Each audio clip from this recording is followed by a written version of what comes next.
Now, welcome everyone. My name is Laura Gouleron. I'm the technical manager for enology at Bucher Vaseline North America. Today, we're wrapping up the 2025 vintage. That was a very interesting harvest. I hope it went well for all of you. It was definitely a year full of challenges and opportunities. So today we are going to see how to build balance and longevity and start aging or preparing bottling with the best conditions. So I'm going to share some practical tools to apply right now to improve structure, mouthfeel, but also help stabilize the color stability. If you have any questions, please write them in the Q&A or the chat, and I will answer those questions at the end of the session. Or you can always email me if you want to discuss a very particular challenge or a particular lot. My email address is right there.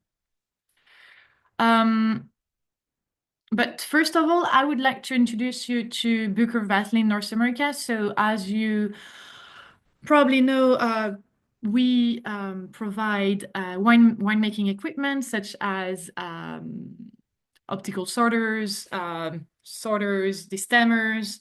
So Bucher Vaseline is manufacturing them.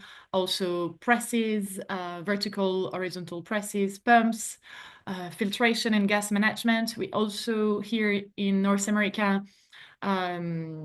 provide Caso pumps, which are lot pumps, but also bottling and labeling lines from Costrol brand and laboratory equipment from Dujardin Saleron, also a French company, and finally winemaking products from La Matabier.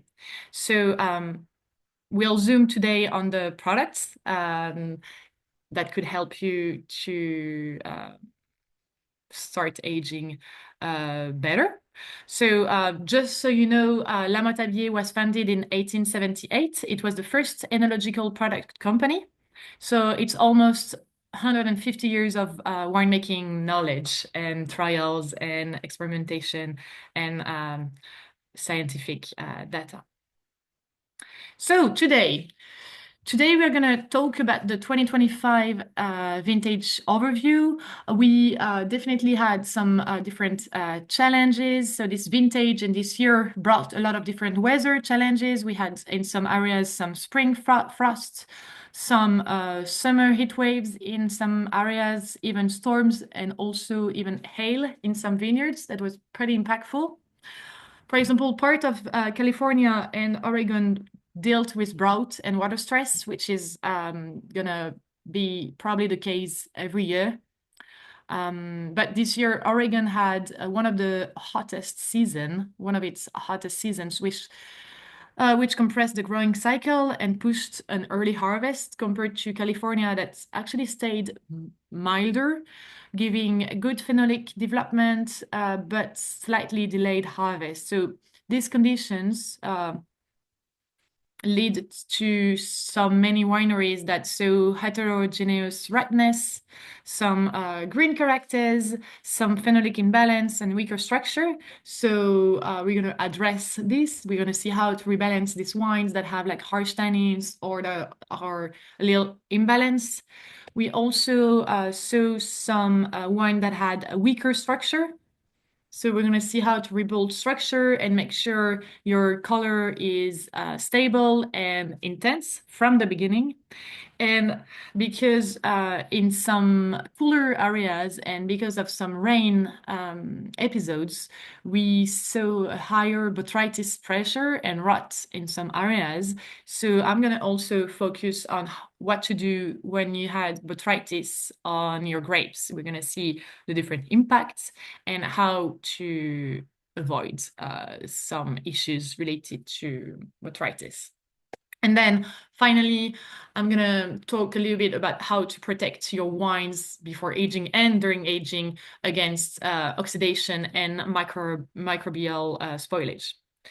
So that's a big program. Of course, I can't talk about everything, but everything I'm going to focus today is practical tools you can use right now to rebalance structure, refine aromatics, and protect your wines.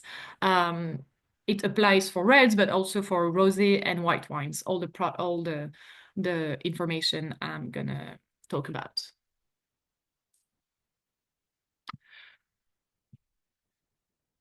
All right.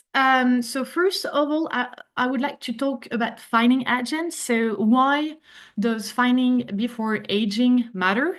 So when we talk about fining, you can use any fining agent. Well, you can use a lot of different fining agents on must, on during fermentation, and on wine is going to be different types of fining agents and different dose. So fining is when we add a fining agent. Usually it's a protein-based fining agent or mineral to the wine.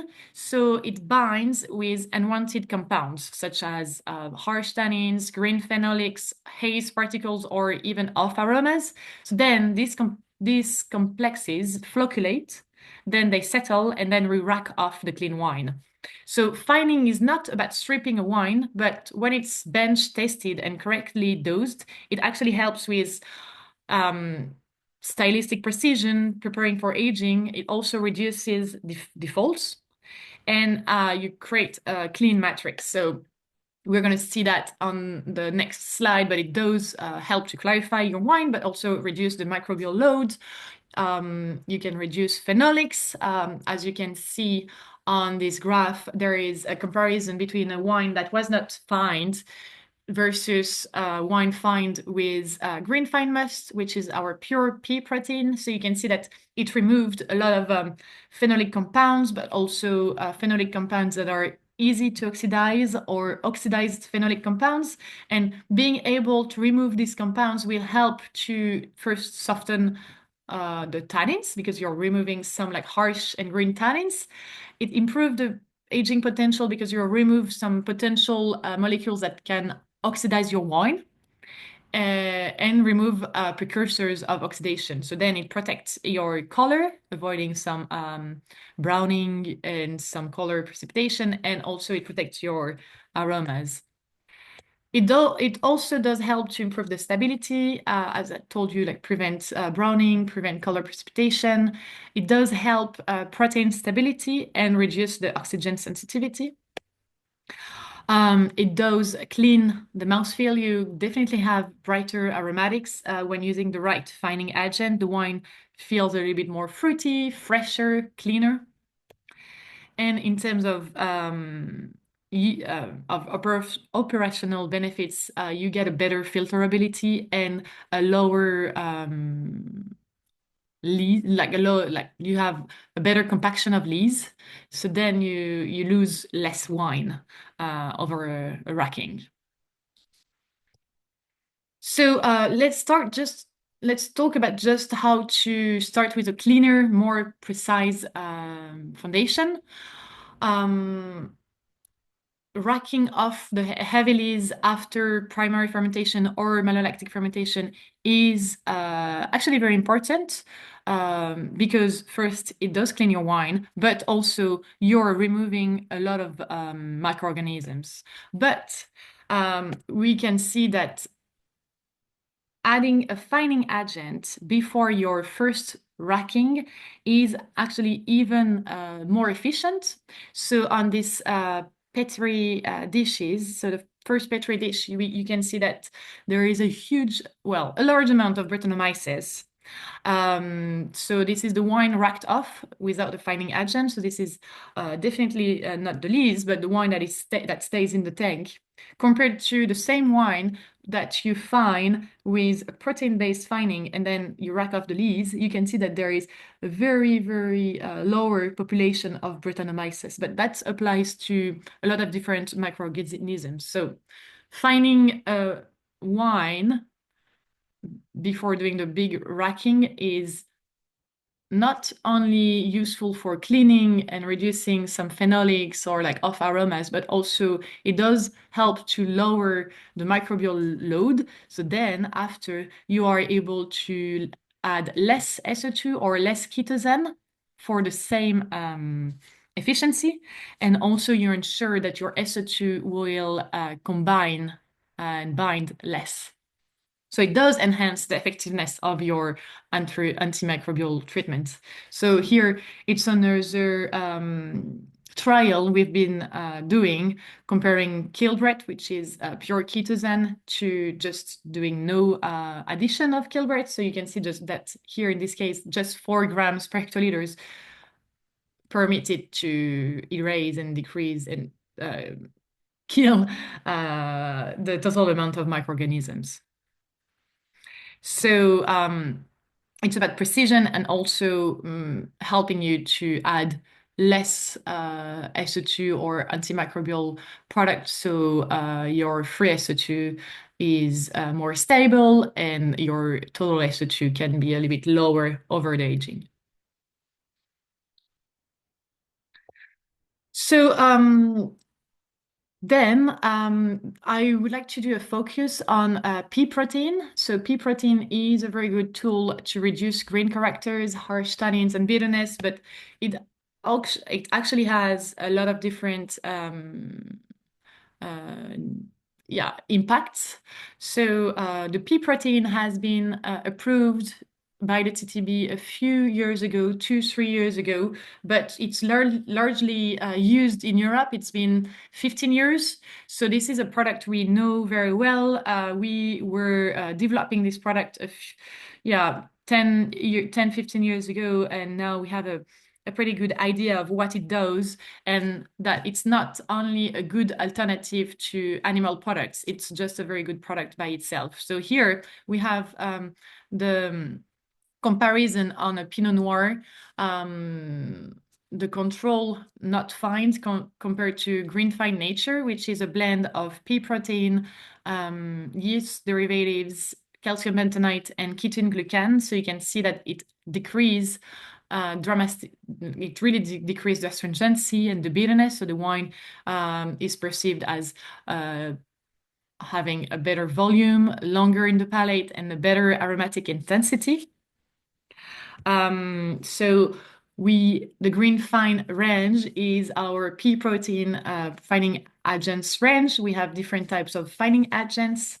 Some of them are a little bit more impactful than others. So the Green Fine Express, it would be the most impactful, for example, for pressed wines or oxidized batches. Then you can help the wines to recover its fruit and a better mouthfeel. It's very useful if you have less time for good and quick sedimentation. The Green Fine Must is our most versatile product. It's the pure pea protein. It's called Green Fine Must, but you can also use it on wine. That will be the most gentle product. So it works well on removing some yellow shades, works well on cleaning the palate and removing some harshness. And the Green Fine Nature, to me, would be a very good alternative to PVPP or casein. Same impact. So then, talking about another type of fining agent, here we're talking about a yeast hulls and pectolytic enzymes fining agent. That's, to me, the best alternative to egg white, to albumin, but it's vegan and allergen-free. So as you can see here, we're talking about color stability and how these 2 products impacted and improved the color stability, and that Nature Fine Prestige was even more efficient than albumin compared to the control that had an unstable color. So this product is very successful on stabilizing the color, avoiding color precipitation and color sedimentation, but also because it combines yeast hulls and enzymes, it does improve the mouthfeel and reduce the bitterness, because it also releases more polysaccharides and manoproteins. So it does enhance the volume and the roughness. Some of our clients are using it part of their protocols after their malolactic fermentation or fermentation on whites or reds to improve the color stability and improve the roundness, fill the mid palate, for example. So this type of fining agent, you can add it in the wine and keep it for a longer time so it releases more volume and polysaccharides, so you get a better mouthfeel. So for pressed wines, around 30 grams per hectoliters, and then for aging wines, I would say between like 5 and 20 grams per hectoliters would be a good dose. Of course, it's very important to try the different fining agents. Here is a page we have in our catalog, page 42. That's our fining finder. You can screenshot this slide if you want, but I can also send you this document. So it shows that there are multiple type of fining that will work best for different challenges. For example, if you have oxidation, you could use some green pine must or polymix nature, so different types of fining agents.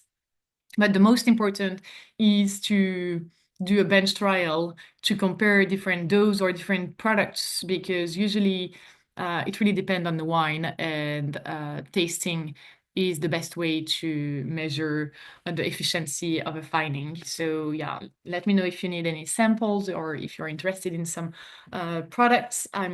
We'll be happy to send you some products. So I'm not going to spend too much time on this different finings, but here it's the same approach for red wines. So you use a targeted fining to reduce, for example, harshness or to boost the fruits. So everything is in our catalog if you have a specific lot that needs to be fine-tuned.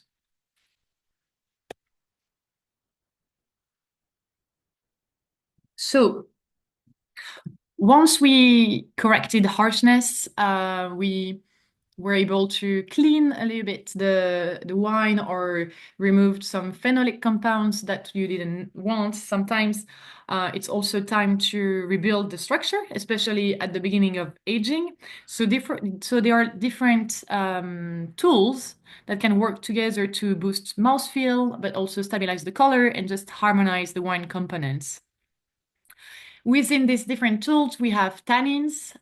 So tannins can be used at the beginning of aging or even when you press your wines to boost the structure in the mouthfeel, sometimes to soften harsh tannins. That sounds pretty counterintuitive, but I'm going to go over that a little bit later. It can stabilize the color by binding with anthocyanins. It could mask green notes and protect oxidation, such as the oak products, like the barrels, staves, blocks. They can add aroma complexity, helping you to improve the structure, the texture, and even like adding a little bit more aromatic complexity. It does increase the structure and the persistence and the fruit integration. For example, the staves are pretty cost effective and they work fast. So they can be a very ideal corrective strategy or just to improve. And then finally, another family of product that works well to improve the roughness, the volume, to soften the texture of a wine, and just harmonize the wine components are the manoproteins and the polysaccharides. Manoproteins being a good tool to actually enhance aromas and the freshness of a wine. So adding this type of products at the beginning of aging is actually better because it does a better integration and evolution over time. So for example, with oak or any tannins, there is time for polymerization of those tannins and then a good integration. So, first trials I wanted to show you is the role of tannins on color stability. So here we did a trial of adding pro-anthocyanidinic tannins after fermentation, so at the beginning of the aging. So pro-anthocyanidinic tannins, or they are also called condensed tannins, are naturally occurring in grapes. They are polyphenols from grapes, but also you can find them in other types of plants. Here we're talking about a grape tannin. So By just adding some of these grape tannins, you can see that the red color is increased by 46%. So you do actually increase the color intensity and the red color intensity of your wine, adding these types of tannin. So it's actually a pretty smart move for long-term aging, because then you start with a very more intense color. And then when we add SO2, then you can see that we lose way less color. So for example, on the control in orange, it's after the SO2 addition, and we lose around 40% of color, compared to with the tannin addition, we lose only 8% after the SO2 addition. So the bleaching capacity of SO2 is less impactful.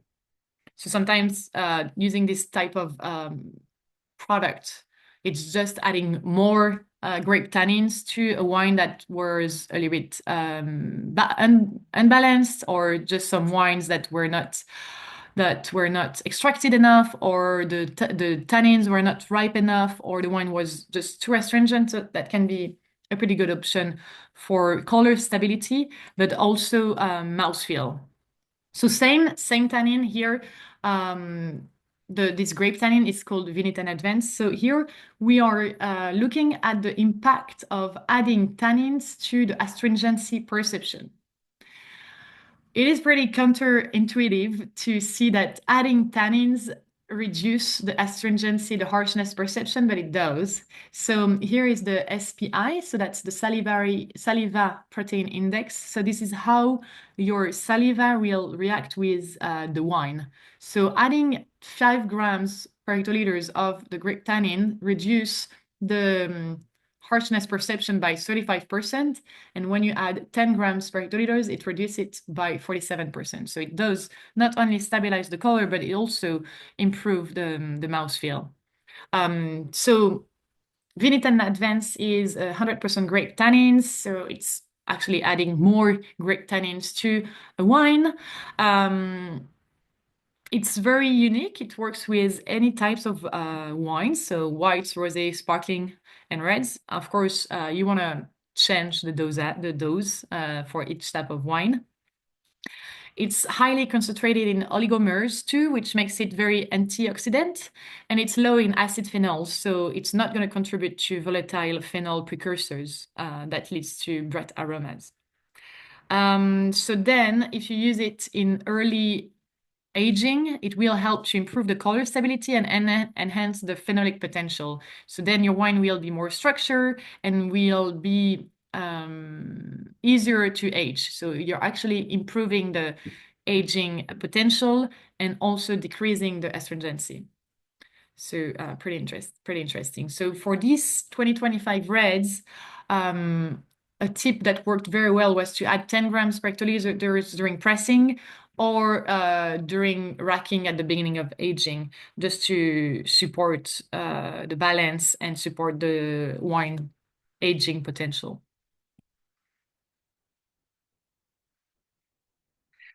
Then, because obviously I can't really describe all of the different types of tannins we could use. Here are a few challenges some client had, and like some different solutions. So for example, if you have like rough tannins and balanced phenolic maturity, you can use 100% grape tannins, or a blend of oak tannins and polysaccharides. So that will help to improve the structure without harshness, thanks to the polysaccharides that will bind around the tannins.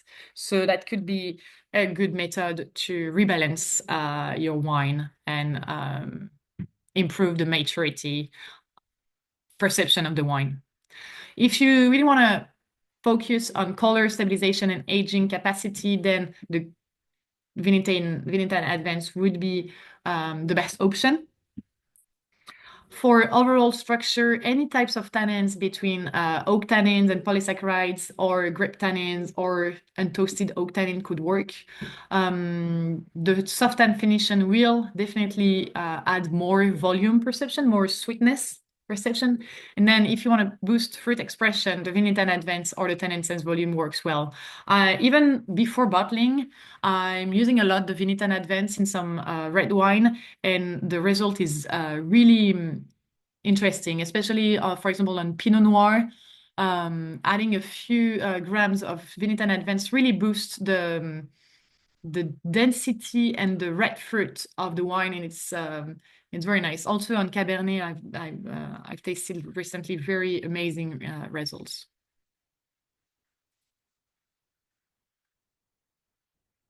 So now the oak is also very useful in this stage. So at the beginning of aging, using barrels or barrels alternative can be a good option. Based on your different goals, you can use oak to increase the volume or to add some aromas or to increase the structure. Every types of oak have a different extraction and integration. So here is a graph showing how the oak potential of granulars and chips is first extracted in within a few days, and then you need another phase to actually integrate this oak compound. So you can see that the extraction and integration is very different compared to thicker oak, such as staves, blocks, or even barrels. The extraction and integration is slower, leading to a contact time of between 3 and 10 months. So this is pretty interesting to understand and to see if you're planning to use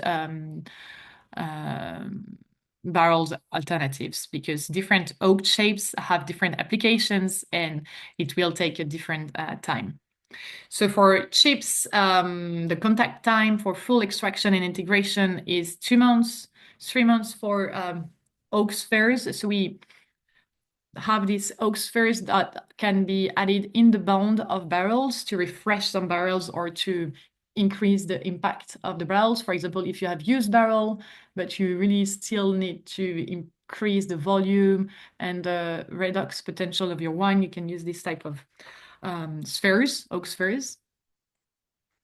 Blocks here in this case are just little pieces of our staves, and staves usually the contact time is between 6 and 12 months regarding the objective you want. Same idea here. I wanted to select a few challenges and offer different solutions. So it depends if you have a lot of time or not. So let's say you want to increase the density, the concentration of your wine and the volume without having any oak aromas. I would suggest using untoasted French oak. So here we have granular Fresh, which is very convenient to add into a tank, or using our Staves Origin, which is the lighter toast. So go with a lighter toast if you just want the mouthfeel and the density impact on your wine. Works on rosé, whites, and reds. If you want to increase the sweetness and length, we have medium toasted French oak chips that works pretty well. And then you can play around with different types of staves between expression or absolute being the medium toast oak, French oak, and the highest toast.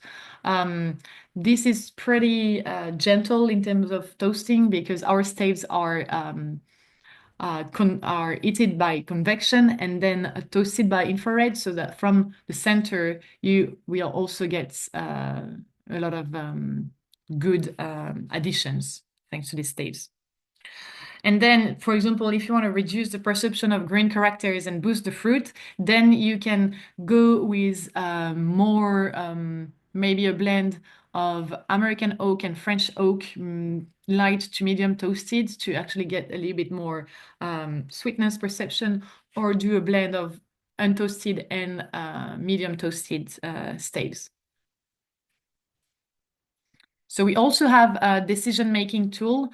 Here is the QR code to go into our technical information to see more of this information.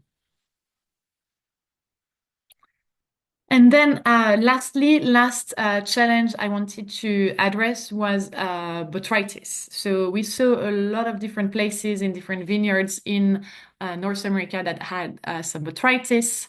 Um, Botrytis cinerea can be invisible, but it can be very impactful. So even low, uh, an undetected level of botrytis fungus can compromise filtration, color, aromas, and stability. So because it produces some beta-glucans, beta-glucans increase the viscosity of your wine. It can clog filters, so it can be a nightmare to filter if you're deciding to filter and to clarify. It also, the botrytis also produce some lacase, which is an oxidative enzyme that creates um, some premature browning, and you lose some freshness. And you also have some impact on aromas, such as your fruit is muted, you have earthy notes, you lose some vibrancy. So that can be very impactful.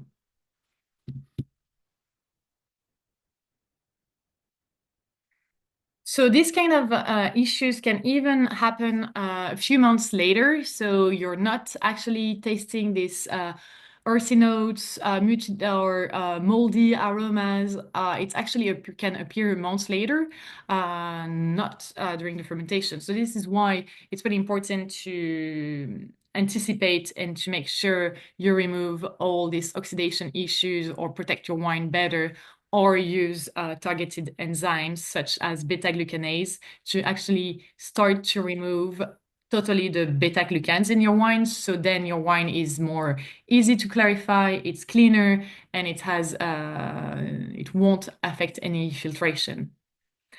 You can also anticipate the oxidation issues by using a little bit more SO2 or glutathione-rich tools that will protect your wine against oxidation or different tannins. And same, you can also use some fining agent to improve the clarification and stabilize aromas. So in terms of enzyme, we have a purified enzyme that is a beta-glucanase, but it's also a blend of different other enzymes such as pectinase, protease, and arabinase. First of all, it's going to be very impactful on removing and breaking down the glucanes, so that will improve filtration and wine stability. But Vinotaste Pro, it's not only to use against botrytis, it's also designed to speed up the maturation process and improve both filterability and flavor profile, because it does break down larger polysaccharides and peptides into smaller and more soluble molecules. So it does actually accelerate the maturation. Time does this on wine, but this enzyme will help to release more polysaccharides, more like volume, and will soften the tannins. So if you don't have time for aging, or if you want to shorter the aging of a wine, red, rosé, or white, for example, a white wine you want to bottle soon, but it needs a little bit more deep depths or a little bit more volume, and you just want to just shorten the aging, that can be a very good tool to enhance the flavor profile and the mouthfeel. So you can get up to you can reduce the maturation by up to 20%. So you can use this at the end of alcoholic fermentation, or during a rack off, or just during the maturation of a wine on lees, for example.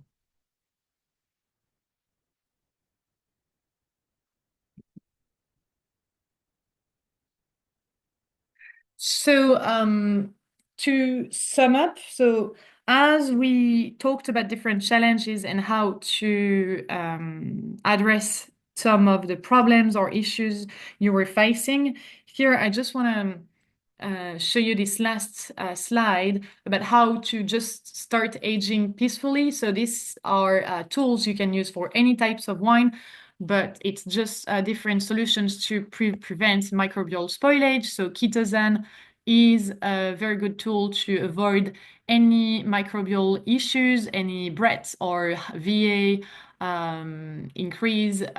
It does impact the bacteria and yeast, so you can use it as a preventative action on wines to avoid any issue. Or if you smell an off aromas, or if you have microorganism issue, then you can use a larger dose and then rack off the lees.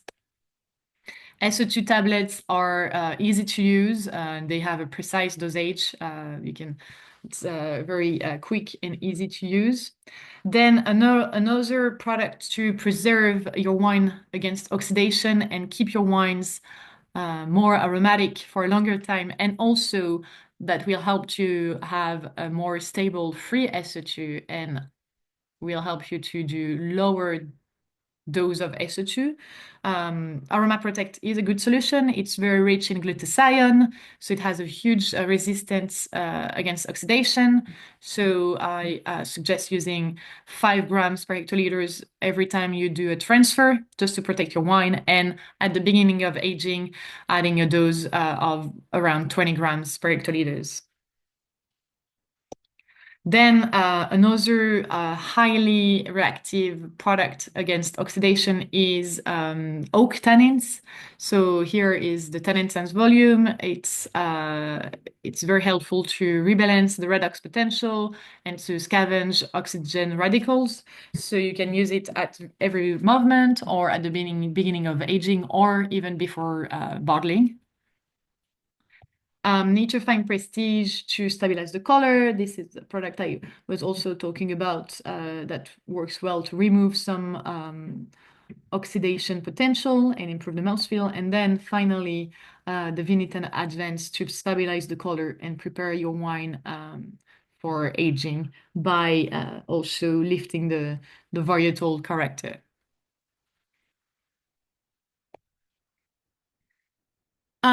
So this is the end. Thank you very much. Here is my email address. If